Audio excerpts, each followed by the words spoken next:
নমস্কাৰ এটা অতি আশ্চৰ্যজনক তথ্য পোহৰলৈ আহিছে কাৰ অধীনত অসমত নাগৰিকত্ব লাভ কৰা প্ৰথমগৰাকী ব্যক্তি দুলন দাসক লৈ এই আশ্চৰ্যজনক তথ্য পোহৰলৈ আহিছে যোৱা মাৰ্চ মাহত মুখ্যমন্ত্ৰী হিমন্ত বিশ্ব শৰ্মাই কৈছিল যে এনআৰচিত আবেদন কৰা লোকক বাদ দি এজনো মানুহে যদি কাৰ অধীনত নাগৰিকত্ব লাভ কৰে তেন্তে তেওঁ পদত্যাগ কৰিব কিন্তু মন কৰক স্ক্ৰল .in প্ৰকাশিত এই বাতৰিটোলৈ অসমত যিগৰাকী দুলন দাসক নাগৰিকত্ব প্ৰদান কৰা হ'ল সেই দুলন দাস বাংলাদেশৰ পৰা অসমলৈ আহিছিল 1988 চনত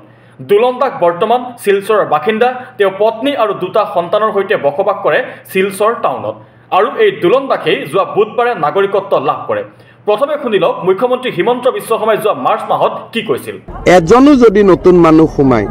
প্ৰথমটো হিমন্ত বিশ্ব শৰ্মাই পদত্যাগ কৰিব যদি অসমত এজনো নতুন মানুহ সোমাই এনআৰচিত নাম আবেদন কৰি নাম নোহোৱা মানুহকেইজনক বাদ দি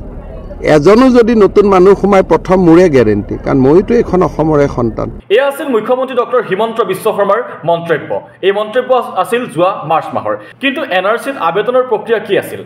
এনআৰচিত সেইসকল লোকে আবেদন কৰিব নোৱাৰিছিল যিসকল লোক অসমলৈ 1971 চনৰ 24 মাৰ্চৰ পাছত আহিছিল অসম চুক্তিৰ আধাৰত এই এনআৰচি প্ৰস্তুত কৰা হৈছিল কিন্তু এইগৰাকী দুলন দাসে 1988 চনত অৰ্থাৎ 1971 চনৰ যি 24 মাৰ্চ শেষ তাৰিখ আছিল তাৰ বহু পাছত দুলন দাস অসমলৈ আহিছিল 1988 চনত সিলেটৰ পৰা এইগৰাকী দুলন দাস বাংলাদেশৰ পৰা অসমত প্ৰৱেশ কৰিছিল এনআৰচিত বাদ পৰিছিল 19.06 লাখ লোক আৰু ইয়াৰে হিন্দু বেংগলীৰ সংখ্যা আছিল 12 লাখ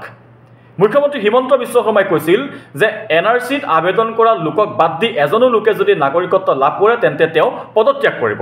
নাগৰিকত্ব সংশোধনী আইনত নাগৰিকত্ব লাভ কৰিবলৈ হলে বাংলাদেশ আফগানিস্তান আৰু পাকিস্তানৰ পৰা অহা বুলি নথিপত্ৰ প্ৰদান কৰিব লাগে আৰু অসমত কা আইন ৰূপায়ণৰ তদাৰক কৰি থকা লোকপিয়ল অভিযানৰ সঞ্চালক দেৱজ্যোতি দত্তই স্ক্ৰল .inক জনায় যে তেওঁ 1988 চনত বাংলাদেশৰ সিলেট জিলাৰ পৰা অসমলৈ অহা বুলি প্ৰমাণ কৰিব পৰাকৈ যথেষ্ট নথিপত্ৰ আছে দুলন দাসক আবেদনত সহায় কৰা শিলচৰৰ অধিবক্তা তথা বিজেপিৰ সদস্য ধৰ্মানন্দ দেৱে স্ক্ৰলক জনায় যে কাত আবেদন কৰিবৰ বাবে দুলন দাসে 1986 চনৰ পিতৃৰ মাটিৰ কাগজ জমা দিছিল যিখিনি মাটি তেওঁৰ পিতৃয়ে 8000 টকাত আব্দুৰ ৰৌফ নামৰ এজন ব্যক্তিৰ পৰা ক্ৰয় কৰিছিল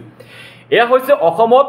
নাগৰিকত্ব লাভ কৰা নাগৰিকত্ব সংশোধনী আইনৰ জৰিয়তে নাগৰিকত্ব লাভ কৰা প্ৰথমগৰাকী ব্যক্তি দুলন দাসক লৈ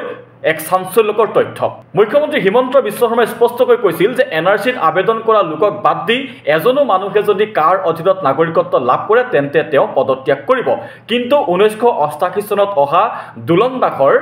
এনআৰচিত কোনো কাৰণতে নাম থাকিব নোৱাৰে কাৰণ 1971 চনৰ 24 মাৰ্চৰ পাছত অহা কোনো লোকে এনআৰচিত আবেদন কৰিব নোৱাৰে বা তেওঁৰ নাম আহিব নোৱাৰে গতিকে দুলন দাসৰ এনআৰচিত নিশ্চিতভাৱে নাম নাই তেন্তে এনআৰচিত নাম নথকা দুলন দাসে কেনেকৈ